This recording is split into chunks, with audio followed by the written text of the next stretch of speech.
What album rewired Naomi Watts' soul and made her say he was on to something? David Bowie's Hunky Dory wasn't just a record to her. It was a revelation, a mirror held up to everything she was feeling but couldn't say out loud. In interviews, she spoke about how it cracked her wide open. How Bowie, with all his strangeness and brilliance, made it okay to feel like an outsider, made it powerful. Before she became the Naomi Watts we know today, she was walking New York streets with Bowie in her ears. Life on Mars? Wasn't just a song, it was a question she was living. Hunky Dory gave her something few albums ever could. Permission to feel lost, to feel bold, to feel seen. She didn't just listen to it. She lived through it. And in her words, he was onto something. Amid Hollywood's noise and rejection, she found clarity in Hunky Dory, and it turned her life upside down. She was just another name on a casting sheet. Another hopeful walking the streets of L.A. with more dreams than dollars. The roles weren't coming. The doors weren't opening. Self-doubt crept in, loud, unrelenting. But then came Bowie. Not in person, but in vinyl, in lyrics. In the way Hunky Dory cut through the chaos like a lightning bolt to the soul. Watts. That album blew my mind. It wasn't just music. It was a lifeline. Life on Mars? Wasn't a song, it was her question, too. Is there something more than this struggle? Is there a place for someone like me? Bowie's voice didn't answer. It dared her to keep asking, to keep becoming. This album didn't just play, it awakened her. It stirred something deeper, something creative, something defiant.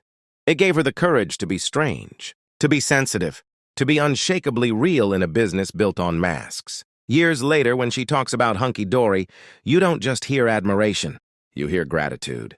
Because in a world that wanted her quiet, Bowie made her feel loud. And for the first time, that wasn't a bad thing. Naomi remembers. Changes struck her like a mirror. In my nostalgic brain, that song is still the biggest and best. It wasn't just her favorite track. It was a moment of recognition, a reflection of everything she didn't know how to say yet.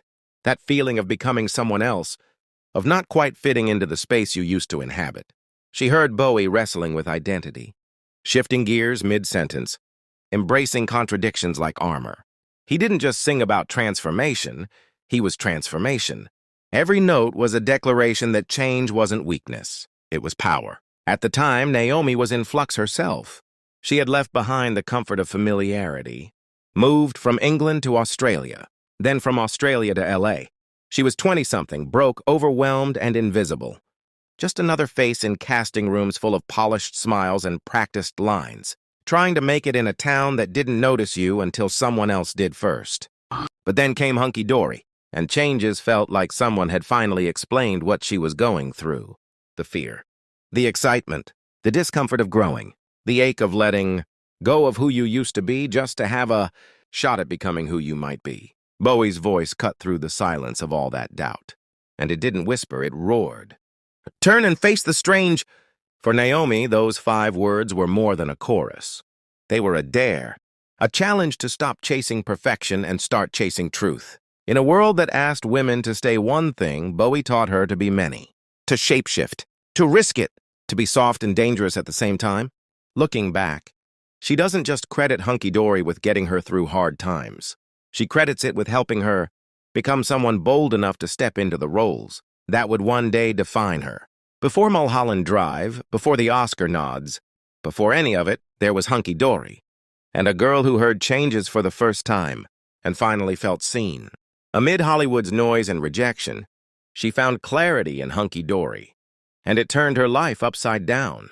The constant auditions, the no callbacks, the feeling of being overlooked year after year. It was a city built on shine, but for Naomi, it often felt like shadows. She was questioning everything, her talent, her choices, her place in the world. And then she pressed play. This album didn't just play, it awakened her. Bowie's voice wasn't background noise. It was a lifeline, a signal from someone who understood what it meant to be lost but not broken, to be strange but still worthy of love and attention. Hunky Dory cut through the static. It gave her a language for everything she couldn't articulate.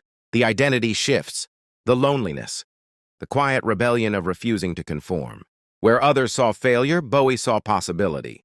Where Hollywood asked for sameness, Bowie celebrated change. And for Naomi Watts, that changed everything.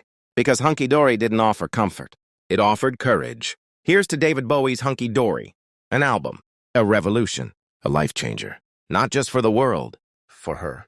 Before the accolades, before the world knew her name, Naomi Watts was just another artist trying to find her voice in a city that rarely listens. She didn't know who she was becoming.